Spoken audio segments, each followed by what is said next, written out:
জোর কদমে প্রচার চালাচ্ছেন তৃণমূল প্রার্থী সায়নী ঘোষ। আজ তাকে সামনে পেয়ে অভিযোগ জানিয়েছেন সেখানকার মানুষ। জল এবং রাস্তা নিয়ে অভিযোগ জানিয়েছেন এলাকাবাসী। ভোট প্রচারে আজ বারুইপুরে যান সায়নী ঘোষ। তৃণমূল প্রার্থীকে সমস্যার কথা জানিয়েছেন এলাকার মানুষ। পদক্ষেপের আশ্বাস দিয়েছেন যাদবপুরের প্রার্থী।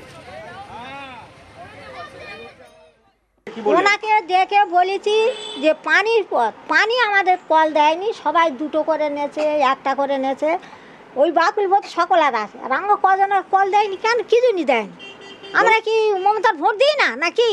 ওনা বলেছি আমি আমাদের রাস্তাটা বার হওয়া যায় না, বর্ষাকালে রাস্তাটা হয় না, তা বলে একটু সময় দাও, সব হবে। আশ্বাস দিয়েছে। হ্যাঁ, প্রবলেম হলে প্রবলেম বলবে না। আপনারা একটা 90 জন যদি ভালো কথা বলে সেগুলো আপনারা দেখান না।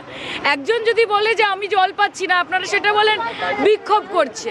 তা মানুষ আমাদেরকে বিশ্বাস করে বলে আমাদের বলে, তাদের আশা আছে যে আমরা জল আনবো। কংগ্রেস, সিপিএম, বিজেপি কেউ বঙ্গের মানুষের জন্য কাজ করবে না।